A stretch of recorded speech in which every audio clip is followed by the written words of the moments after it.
Telugu digital media network లో political కేటగిరీలో number 1 కేవలం 72 గంటల్లో 1,50,00,000 వ్యూస్ పైగా పాపులర్ టీవీ నెట్వర్క్. బీఆర్ఎస్ పార్టీని మళ్ళీ టీఆర్ఎస్గా మారుస్తారనే చర్చలు వినిపిస్తున్నాయి. అందులో భాగంగా మాజీ సీఎం కేసీఆర్ కూడా అదే ఆలోచనలో పడ్డట్టు తెలుస్తుంది. ఎట్లా చూస్తారండి? అంటే మళ్ళీ బీఆర్ఎస్‌ని టీఆర్ఎస్‌గా మారిస్తే ఎటువంటి ఫలితం ఉండే అవకాశం ఉంది?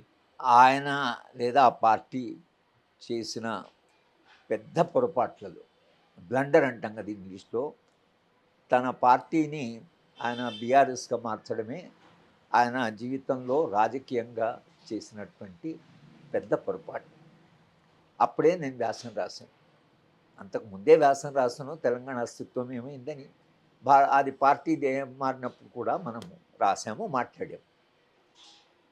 ఒక ప్రాంతీయ పార్టీ నాయకుడు ఎన్టీఆర్, దేశవ్యాప్తంగా ఆయన కొంత పాపులారిటీ ఉంది యాక్టర్గా, అటువంటి వాడే జాతీయ స్థాయికి పోవాలని ఎప్పుడైతే ఆయనకు ఆ కోరిక వచ్చిందో వాళ్ళ పార్టీ కొలాప్స్. ఎందుకంటే నువ్వు తెలుగు తేజము, తెలుగు గౌరవము, తెలుగు ఆత్మగౌరవం మీద వచ్చాడు ఎన్టీఆర్. ఆయన నేషనల్ అంబిషన్, ఆయన ప్రధానమంత్రి కావాలనుకున్నాడు, కొలాప్స్ అయ్యాడు. Same thing repeated here. అక్కడ తెలంగాణ ఆత్మగౌరవం, అక్కడ తెలుగు ఆత్మగౌరవం, ఇక్కడ తెలంగాణ ఆత్మగౌరవం. మీరు తెలంగాణ ఆత్మగౌరవం పేరు మీద ఉద్యమం నడిచి తెలంగాణ సంస్కృతి, తెలంగాణ ఆర్టు, తెలంగాణ లిటరేచరు, తెలంగాణ యొక్క మేధావులు, తెలంగాణ ఉద్యమాలు, ఇది కదా మనం అందరం మాట్లాడేది. తెలంగాణలో తెలంగాణకంటూ ఒక అస్తిత్వం ఉంది, దీనికంటూ ఒక ఆత్మగౌరవం ఉంది అని మనము మాట్లాడితే, దాని మీద గెలిచినవాడు, ఆ పార్టీ పేరు పెట్టి తెలంగాణ రాష్ట్ర సమితిని గెలిచినవాడు, ఈయన రాష్ట్ర జాతీయ స్థాయి పోవాలని ఏమిటి అసలు? డిఎంకే పార్టీ ఉందనుకోండి, డిఎంకే పార్టీ వాళ్ళు మేము జాతీయ పార్టీ కావాలంటే కొలాప్స్ అయిపోతారు.